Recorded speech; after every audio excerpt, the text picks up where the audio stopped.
whole amphitheatre itself dates from AD 70. And we know this because we found several, more than one, timber, which through tree ring dating, dendrochronology, we've established a very accurate date of spring of AD 70 for the felling of those timbers. So very shortly after that, the first amphitheatre was built. In AD 70, the woman found in the Great Dover Street grave was in her prime, and the contents of her grave were to provide persuasive evidence that she was a gladiatrix.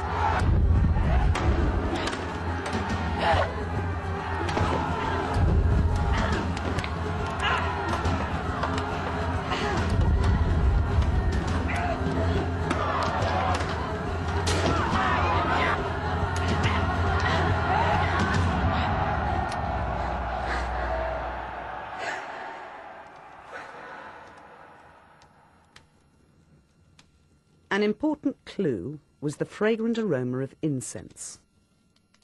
The Great Dover Street grave was littered with incense, along with decorative ceramic burners for its use. Hot on the scent, archaeologists followed a trail that would lead them all the way back to the amphitheatre. The incense came from cones of the stone pine, a tree that's native to the Mediterranean. In the 1st century, archaeologists believed this tree was growing in only one place in Britain, right outside the London amphitheatre. So, I mean, where was the stone pine found? It was found just down there, which is about 20 metres outside the back wall of the amphitheatre. And the thing that was so exciting about it was that this is the first time we found any kind of pine wood of any kind in England after the Bronze Age. Yeah. And it's a completely unique find because we didn't have any pine trees in England at that time.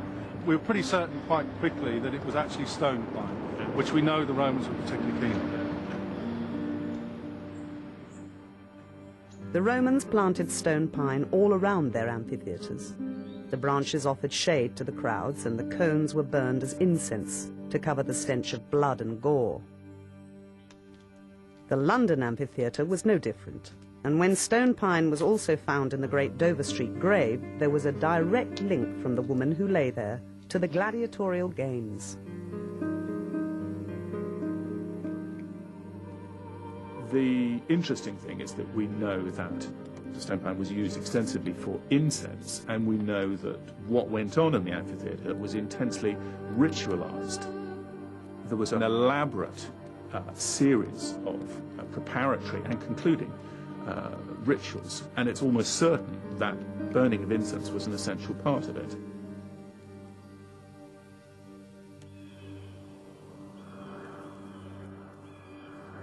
For a gladiator who achieved glory in the arena, the elaborate ritual of daily life was mirrored in death.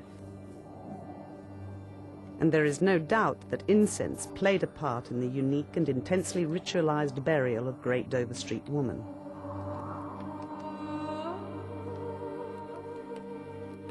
Her bones are probably the remnants of a bustum cremation, an elaborate funeral pyre so rare that it implies an important death.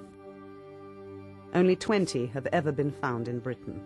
When I first heard about the finds at Dover Street, I was absolutely convinced that we had the burial of a devotee of Isis, found at a site in Southwark, which is not far from where we believe there was a temple of Isis. We've even got a jug with an inscription saying Londini ad Farnham Isidis. This is just contributory evidence for the existence of this exotic and I should say very beautiful cult in the capital. The inscription at London in the Temple of Isis denoted the Egyptian goddess of fertility. Her guide through the underworld was Anubis, the jackal-headed god whose image adorned 3 lamps found in the grave. Prior to this find, there were only 2 other Anubis lamps from the whole of Britain. There are 8 incense burners there as well, so it seems to me that this burial is about having intense light and purifying smells as part of a funerary rite. I think it might indicate somebody who has beliefs that are different from the majority of the population, maybe, Eastern beliefs quite possibly. because the same combination of objects, lamps, incense burners and burned pine cones, also occurs in a number of temples of Eastern deities.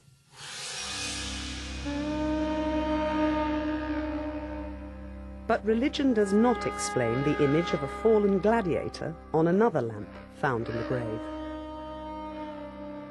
And a gladiatrix would have no need of religion to be conscious of the god Anubis, recognizing him as her sinister companion to the underworld following a violent death in the arena. Nor does religion explain why this wealthy woman was laid to rest in an area of exclusion among the poor. But the cult of Isis was embraced by women in particular, and a gladiatrix would have been a natural follower. It is possible that we have here a wealthy and influential follower of the goddess Isis,